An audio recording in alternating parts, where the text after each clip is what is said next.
Sa mga dalawang kasong naisampa laban kay Meow Meow, siyempre ang intensyon ay patahimikin siya at ipakulong siya dahil criminal libel yung isinampa ng pinakamayamang tao sa daigdig laban kay Kong Meow Meow, no? Na sa tingin ko naman po ay baka hindi naman po yan mag-prosper dahil in the first place, pati ang Supreme Court ay nagsasabi na dapat bagamat hindi pa nare-repeal ang libel law sa Pilipinas, ang mga huwes hindi na dapat nagpapataw ng parusa ng pagkakakulong. Pero ako naman po, binibigyan pugay ko itong si Leandro Leviste dahil bagamat siya ay nagsampa ng kaso for oral defamation, ang sinampa niya ay civil case. Ibig sabihin, bagamat alam niya na tama siya sa kagustuhan niya magkaroon ng katarungan labang kay Claire Castro, kasi si Claire Castro puro fake news ang pinapakalat. Ang fake news sa pinakalat niya kay Leandro Leviste ay yung kanyang kumpanya daw ay nagbenta ng shares, no, na ito ay walang consent ng Kongreso and therefore ay pinagbabawal. Yan po yung imputation of a crime, no, or wrongdoing na hindi naman po totoo kasi ang kanyang ibinenta ay sa shares sa isang kumpanya na wala naman pong prangkisa. Pero maski gusto na niya magkaroon ng pananagutan dahil sobrang ng pagpapakalat ng fake news ni Claire Castro, ay pinili pa rin niya na igalang yung karapatang pantao ni Claire Castro na hindi siya dapat makulong dahil sa kanyang mga sinasabi at dahil nga sa kalayaan ng malayang pananalita. At yan namang kalayaan ng malayang pananalita, yan ay kalayaan din ng mga spokesperson ng palasyo. No?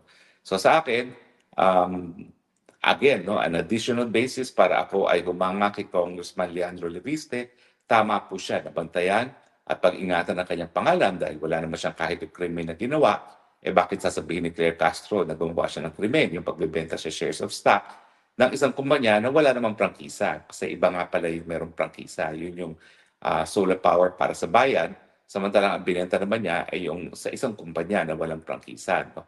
So, ang desisyon niya na mag-file lamang ng civil libel, yan ay papatunay na nais niyang bantayan ang integridad ng kanyang pangalan, pero at the same time, nais din niya igalang ang karapatang pantao ni Claire Castro na magsalita dahil ang pagkakakulong ay hindi naman dahilan. No? Hindi naman dapat magkaroon ng pagkakakulong kapag ang ginagawa lang naman ay nag-eeksesisyo ng karapatan ng malayang pananalita. So, nasaktan ng damdamin niya, nais niya na pangalagaan ang kanyang pangalan, pero hindi rin siya nagnasa na labagin ang karapatan ng malayang pananalita ni Claire Castro. Agree ba ako doon sa ginawa ni Leandro Leviste? Agree po ako kasi tingin ko sobra-sobra talaga itong si Claire Castro. Si Claire Castro dapat paalalahanan siya na wala siyang immunity sa mga sinasabi niya as presidential spokesperson. Kasi ang meron lang immunity ay yung mga kongresista at mga senador sa lahat ng mga bagay na sinabi nila during congressional hearings, ang mga judges sa kanilang mga desisyon, ang mga abogado sa kanilang mga pleadings. Outside of these people, talaga namang pong wala silang license para manira ng pagkatao ng ibang tao at kapag yan ay ginawa nila, talagang dapat magkaroon sila ng pananagutan. Ang sa akin lang is gaya ng ginawa namin sa kaso ni Alexander Adonis at dahil nga nagkaroon ng desisyon ng Human Rights Committee laban sa criminal libel sa Pilipinas, dapat talaga civil libel ang ginagawa natin. Ang problema lang sa civil libel, napakamahal po ng filing fees ngayon sa Pilipinas. Alam niyo ba yung 110 million na hiningi ni Leandro Leviste, kung hindi po ako nagkakamali, hindi po bababa siguro sa 10 million ang filing fees dyan. Siguro mga 11 million or roughly around 10% ang magiging filing fees niya. Siyempre, may sariling pera naman si Leandro Leviste, nagbenta nga siya ng shares ng kumpanya na walang prangkisa po walang prangkisa and therefore hindi pinagbabayad for 20 plus billion pesos. No? So maliit sa kanya yung 11 million na filing fees. Paano naman yung mga ordinary people, no? Na ang dangal nila ay nayurakan dahil sa irresponsible mga pananalita, napakamahal po niyang ganyang filing fees. Kaya nga po ako nakikiusap sa Korte Suprema, kinakailangan naman po na siguro espesyal na filing ang gawin pagdating sa civil libel. Kasi nga po, ito yung pamamaraan para mag-grant siya ang pananagutan and at the same time, magalang ang karapatan ng malayang pananalita. Pero kung napakataas po ng filing fees, matetempt na lang ang taong bayan na file na lang ng criminal libel kasi ang criminal libel, bagamat may konting fees, hindi kasing laki ang filing fees pagdating sa civil cases. Iba po kasi ang computation yan. Dati-rati nga po, walang filing fees sa criminal cases. Ngayon, nag-ano na rin sila, nag-require na rin sila ng filing ng pagbabayad ng filing fees sa criminal cases, pero hindi naman po roughly equivalent to 10%. Hindi gaya ng filing fees sa mga civil cases. So sana magkaroon ng special filing fees for civil libel para mga tao hindi na pinupuntirya, hindi na kumbaga tinatambakan ng kasong libel sa mga piskalya at mag-civil libel na lang sila, no? Diretso na sa korte. Dahil alam naman natin na talagang hindi po makatarungan na kahit sino ay makulong dahil lamang sa kanilang mga pananalita. Pero ang aking personal na paninindigan po, never ako nagdemanda even for civil libel. Kasi wala akong pakialam kung anong sabihin nyo sa aking tungkol sa akin. Habang ako ay mayroong pamamaraan na magsalita, habang ako ay mayroong Facebook, habang ako ay mayroong Twitter at Instagram, ako naman po sasagot. At sigurado naman po ako na maririnig ng tao ang aking mga kasagutan sa mga binabato nila sa akin. No? Kaya lang isang vlogger na nagsabi na ako daw yung nag-offer ng pera sa kanya. Naku, excuse me, yung mga taong may mga pagmumukha gaya niya, hindi ko opera ng pera yan. Sisingilin ko pa yan. Hindi ko siya opera ng pera for any reason at all. Anyway, so sa akin, well, hindi naman ikamamatay kung anong pula na gagawin nila laban sa akin. So, for as long as wala namang clear and present danger sa mga sasabihin nila, ako ni minsan po hindi nagsampa ng kahit anong kaso, bagamat lahat na po talaga ay binato sa akin. Kasi, I need to walk the talk in the same way na wala rin akong preno pag ako'y nagsasalita dahil ang aking paninindigan ay talayaan ko yung magsalita, hayaan ko rin magsalita ang iba laban sa akin. Wala pong pagkakaiba ang aking attitude diyan sa naging attitude ni Tatay Digong na ni minsan ay hindi rin nagsampa ng kahit anong libel case kahit kanino.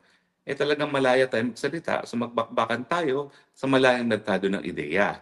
Pero pag kayo nakipagbakbakan sa akin, siguraduhin yung kaya niyong lumaban dahil ako, lahat ng aking sasabihin ay paninindigan ko. No?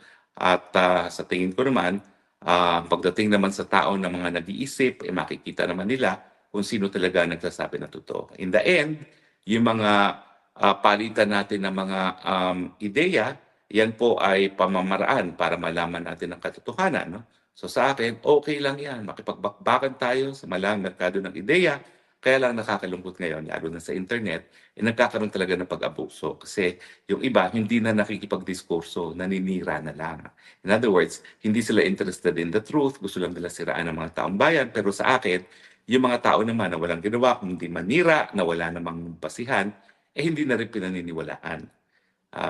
Kapag ako naman ay tinitira at medyo masakit ang mga sinasabi, ang sinasa puso ko na lang ay yung sinabi ng isang maestrado na ang tunay na basihan ng katotohanan ay ang kapangyarihan ng isang ideya para matanggap sa malayang merkado ng ideyas. Pero ako naman talaga, kung talaga naman pong walang basihan yung mga sinasabi nila, paano matatanggap yan? Gaya niyang ako daw ay pogo. Paano ako magiging pogo? Ni minsan hindi naman ako nagmay-ari, miski isa man lang share sa isang pogo company. Ni minsan hindi ko naman naging kliyente ng isang pogo company. Ang naging kliyente ko ay yung isang kumpanya na nagpaupa sa pogo at kompleto ko ng ebidensya. Anong ebidensya? Yung mga pleadings na i-file ko sa MTC, sa RTC, sa Court of Appeals, sa Supreme Court. Lahat po yan ay sa ngalan ng isang kumpanya na hindi naman po nagde-negosyo ng Pogo. Sila po ay nagpapaupa sa mga Pogo sa panahon na legal ang Pogo. So, malinis po ang aking konsyensya. Maski pa sampahan nila ako ng non-billable qualified human trafficking, wala namang kahit anong ebidensya na ako'y nag-recruit ng kahit sino para pagsamantalahan ang kanilang labor. At syempre po, dahil yan ang basic element ng human trafficking, paano naman ako magkakaroon pa ng qualified human trafficking na wala man lang ni isang trafficking? Kaya alam ko po na nadudungisan yung pangalan ko sa pagsampa ng tanim kaso na yan. Pero in the end, naniniwala naman ako na kung ang basahan lang nila ay sinamahan ko si Cassie Ong para humingi nga ng karagdagang panahon para magbayad sa PAGCOR dahil yung pera nilang dapat akala nila binayad sa PAGCOR ay natispal ko, naniniwala ako na yung mga matatalinong tao at wala naman akong pakialam doon sa opinyon ng mga bobong tao, yung mga matatalinong tao makikita na wala tayong pagkakasala. So ang aking sinasabi talaga, unang-una, ako'y nagpupugay kay Leandro Libiste kasi tama na panagutin na niya si Claire Castro finally, and I hats off to him dahil siya yung unang-unang nais na panagutin si Claire Castro, pero hindi sa pamamaraan na malalabag din ang karapatang pantao ni Claire Castro sa malayang pananalita at ito nga ay sa pamamaraan ng isang civil libel. At the same time, ako naman po ay sumusuporta rin kay Kong Miao Miao, no? Laban dito sa pagsampa ng kaso ng libel sa kanya dahil sa akin, importante po na pag-usapan yung mga issue na sinasabi ni Miao Miao, no? At ito ay ano ba talaga ang impluwensya ng mga mayayamang tao sa larangan ng politika.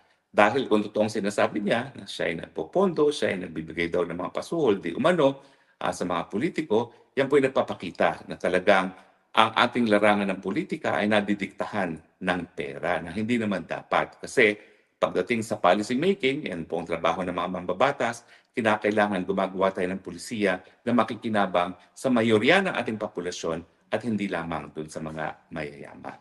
So ako, manindigan lamang kung miyaw-miyaw at nasa likod mo naman, hindi lang po ang katotohanan, kung hindi na rin ang sambayanang Pilipino na alam na po na kinakailangan mapago na ang larangan ng politika dahil habang ang mga mayayaman na nagdidikta ng pag-uusap natin sa politika, siyempre ang makikinabang lamang ang mga mayayaman at hindi ang madlang people na ngayon po ay gutom. 51% ang ayon sa SWS ay nagsasabi na sila ay gutom at siyempre 94% ay naniniwala na lantaran ang korupsyon sa gobyerno, korupsyon na in the first place nagmumula dahil may mga mayayamang tao na ginagamit ang suhol para magamit nila ang gobyerno para instrumento sa lalo pang paglago ng kanilang mga kayamanan. Muli po ako'y nagbibigay pugay dito sa dalawang batang kongresista. Alam niyo po ako, I'm 59 years old. I'm sorry that even if I have lived my whole life as an activist, 14 years old pa lang po, aktivista na ako, ay hindi ko nakamit yung pagbabago na nais kong makita sa Republika ng Pilipinas.